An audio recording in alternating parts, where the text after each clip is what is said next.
देखें आदिल, मैं समझता हूँ जिस बेरहमी के साथ इम्पोर्टेड हुकूमत पाकिस्तानियों का मुआशी कत्ल कर रही है, मैं ये कहने पे मजबूर हूँ।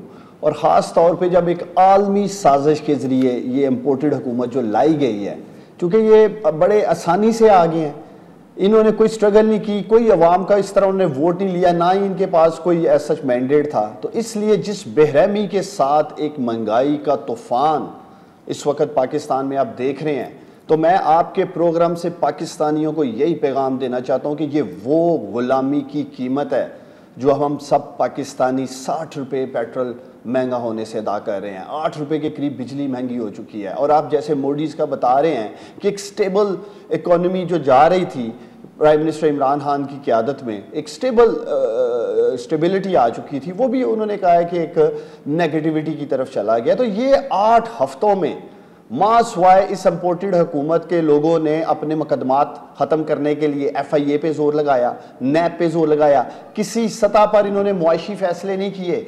इस तरह के हालात का सामना आदिल हमें भी था, मेरे लीडर इमरान खान को भी था, आपके ex prime minister Imran Khan को भी था, लेकिन हमने ये बोझ पाकिस्तानियों को पास नहीं किया, ये बोझ उन पे आने नहीं दिया।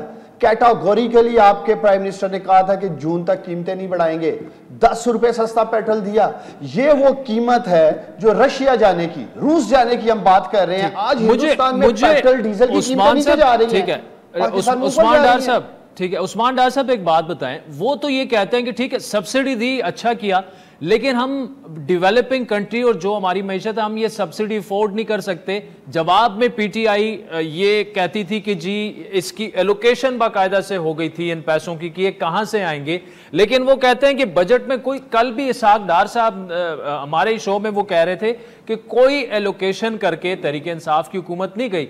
तो इतनी बड़ी सब्सिडी अरबों रुपए की, ये कैसे कहां से पूरी करती है हुकूमत? देखिए आदिल, जब आपका पेट्रोलियम मिनिस्टर कह रहा हो कि हमारे पास, हुकूमत के पास जहर खाने के भी पैसे नहीं हैं, और दूसरी तरफ जब ये राग लाप रहे हैं कि हमारे पास पैसे नहीं हैं ख़जाने में कि हम पाकिस्तानियों को, ख़ास तौर पे जो पिसा हुआ तबका है, हमारा मिडिल क्लास है, उसको ये सब्सिडी दे सके, तो मैं आपके प्रोग्राम से सवाल उठाता हूँ, और काश अभी कोई मुस्लिम लीग नून वाला इस प्रोग्राम में होता तो मैं उसको शर्म दिलाता। आदिल, ये जो लाओ लश्कर लेके 70-70, 80-80 अपने खानदान के अफराद लेके पाकिस्तान के टैक्स पेयर के पैसे पे ये जो अयाशियां हो रही हैं, अभी तक 6 से 8 दौरे हो चुके हैं 8 हफ्ते में। शायद इमरान खान ने बतौर वजीर आजम 1 साल में इतने दौरे नहीं किए होंगे। उन्होंने हमेशा पाकिस्तानियों के टैक्स के पैसे को अपना पैसा समझ के उसकी हिफाजत की। इस तरह अयाशियों में नहीं उड़ाने दिया मेरे लीडर इमरान खान ने जब हम हुकूमत में थे। तो दूसरी तरफ इनका देखे तर्ज जिंदगी क्या चल रहा है हुकूमत में, जो गरीब लोगों को एक सब्सिडी पास करने का वक्त आता है तब पैसे नहीं है, पेट्रोल की कीमत कंट्रोल करने का वक्त आता है तो पाकिस्तानी उनके पास पैसे नहीं है, लेकिन अपनी अयाशियों के लिए, बैरूनी दौरों के लिए, 5 स्टार 7 स्टार होटल्स में ठहरने के लिए सब पैसे हैं इनके पास। फिर तो आपने देखा कि जब ये सऊदीया गए थे, आप मीडिया को और पाकिस्तानियों को, खास तौर पे सोशल मीडिया पे आवाज उठाने वालों को मैं राज़ तस्वीर पेश कर दूं, वरना तो ये 300 लोग साथ लेके जा रहे थे। देखिए ये इनका माइंड सेट है, इनकी तवज्जो ही नहीं है इकोनॉमी पे, ये नहीं कर पा रहे हैं जितनी तेजी के साथ इन 8 हफ्तों में पाकिस्तान की मुआशत तबाह की गई है। और इसी मिशन पे ये आए हैं, इसी मिशन से आलमी ताकतें इनको लेके आई हैं ताकि ये खुदा ना खासा पाकिस्तान का दवालिया करके रख दे। और आप देख रहे हैं मुझे अगर हमारे ऊपर इल्जाम लगा रहे हैं तो अगर हमारे ऊपर इल्जाम लगा रहे हैं तो डॉलर भी स्टेबल था, आपकी एक्सपोर्ट बढ़ रही थी, फॉरेन रिमिटेंस बढ़ रही थी। खुद मानते हैं कि 6% के करीब GDP था इमरान खान की गवर्नमेंट में, PTI में लार्ज मैन्युफैक्चरिंग जो स्केल है वो। अच्छा डार साहब, मुझे आप एक बात बताएं, अगला लाएअमल अब तहरीक इंसाफ का क्या होगा? महंगाई मार्च तो कर रहे हैं, लेकिन खान साहब ने कहा कि 2 रोज बाद वो लाएअमल का ऐलान करेंगे, तो क्या लॉन्ग मार्च की नई तारीख का ऐलान करेंगे? और कल आप मुख्तलिफ शहरों में क्या कर रहे हैं? महंगाई के खिलाफ मार्च होगा? महंगाई के खिलाफ हम पूरे पाकिस्तान में मार्च करने जा रहे हैं। और जिस तरह मेरे लीडर ने कहा, देखें कोई गलत फहमी में ना रहे, हम इस्लामाबाद आएंगे, पुरअमन एहतजाज करना हमारा आईनी और कानूनी हक है। और जिस बर्बरियत के साथ, जिस एक मैं समझता हूँ एक जालिम माइंडसेट के साथ इन्होंने हमारे ऊपर टीयर गैसिंग की, जिस तरह रबड़ की गोलियां चलाई, हवाई फायरिंग, लाठीचार्ज, जो भी आप कह सके, कंटेनर्स लगाए गए, और फिर बाद में कहते हैं जी शायद लोग नहीं निकले हैं, इसी खौफ में ये मुब्तला थे आदिल यही वजह है कि 25,000 इस्लामाबाद में पुलिस वालों की फील्डिंग लगाकर, FC बुलाकर, रेंजर बुलाकर और आखिर पे फिर फौज को बुला लेते हैं।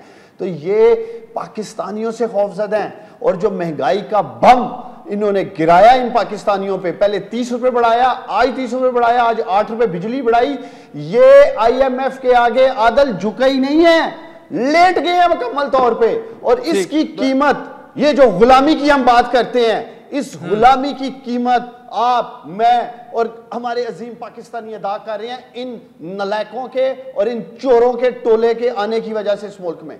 अच्छा, मुझे ये बताएं, कल जो खान साहब ने एक इंटरव्यू दिया, बड़ा उस पर शोर मचा और जो भी उन्होंने कहा वो कंडेमेबल है। मैं वो कि जी मुल्क टूटने, 3 टुकड़ों की बात कर रहे हैं, मुल्क तकसीम हो जाएगा, फौज तबाह हो जाएगी, न्यूक्लियर असासे छिन जाएंगे, ये क्यों ऐसी बातें खान साहब कर रहे हैं? ये तो बिल्कुल रियासत के सामने खड़े होके एस्टेब्लिशमेंट को इस तरह से चैलेंज करना, जो इंडियन मीडिया जिस तरह इसको पोर्ट्रे कर रहा है उनकी स्टेटमेंट को, तो आपके ख्याल में मुतात नहीं होना चाहिए थोड़ा सा खान साहब को?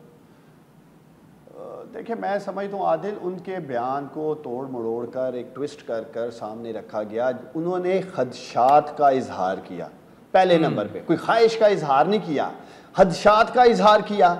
और वो खदशात क्या थे? वो ये कह रहे थे कि अगर पाकिस्तान मुआशी तौर पे कमज़ोर होगा तो उसका बराए रास्त असर, जो कि हमारा सबसे मजबूत अदारा है, हमारी अजीम पाक फौज 2000 अरब से ज्यादा का बजट है, तो वो किस तरह पूरा करेंगे हम? तो बराए रास्त उस पर असर आएगा।